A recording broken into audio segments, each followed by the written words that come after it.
اردو ادب کے شاہکاروں پر اس گفتگو میں خوش آمدید۔ آئیے اردو فکشن کے کچھ بہترین نگینے دیکھتے ہیں۔ تو وہ کون سے 5 ناول ہیں جو اردو فکشن کی اصل روح ہیں، آئیے جانتے ہیں۔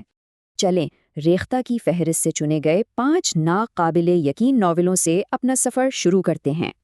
سب سے پہلے ہے آگ کا دریا، ایک ایسا ناول جو جنوبی ایشیا کی صدیوں پر پھیلی تاریخ بیان کرتا ہے۔ اسے قرۃ العین حیدر نے لکھا ہے۔ یہ ناول اپنی تاریخی گہرائی کی وجہ سے ایک سنگ میل ہے۔ اچھا، اب چلتے ہیں 19ویں صدی کے لکھنؤ، جہاں امراؤ جان ادا کی کلاسک کہانی ہمارا انتظار کر رہی ہے۔ مرزا ہادی رسوا کا یہ ناول صرف ایک طوائف کی کہانی نہیں، بلکہ اس پورے دور کا آئینہ ہے۔ ہمارا اگلا پڑاؤ ہے دیہاتی زندگی اور سماجی جدوجہد کی ایک طاقتور کہانی، گودان، اور اس کے مصنف ہیں لیجنڈری پریم چند، جو اپنی حقیقت پر مبنی کہانیوں کے لیے جانے جاتے ہیں۔ اب وقت میں اور پیچھے چلتے ہیں قدیم وادی سندھ کی تہذیب کی طرف، بہاؤ کے ساتھ۔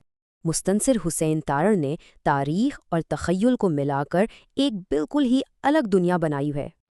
اور ہماری فہرست میں آخری نام ہے موت کی کتاب، جو ایک جدید اور گہری فلسفیانہ تحریر ہے۔ خالد جاوید کا یہ ناول زندگی اور موت کے بڑے سوالات پر سوچنے پر مجبور کر دیتا ہے۔ تو چلیں اب ان شاہکاروں کے پیچھے جو قلم کے جادوگر ہیں ان پر ایک نظر ڈالتے ہیں۔ یہ ہیں وہ 5 بڑے نام جنہوں نے اپنی تحریروں سے اردو ادب کو مالا مال کیا۔ تو آخر یہ سب ناول مل کر کیا بناتے ہیں؟ یہ صرف کتابیں نہیں بلکہ ایک پورا وراثت ہے۔ یہ ناول ہماری ثقافت، تاریخ اور زبان کو آنے والی نسلوں کے لیے محفوظ رکھتے ہیں۔ تو سوال یہ ہے کہ آج کے دور میں یہ شاہکار ہمیں کیا سکھاتے ہیں؟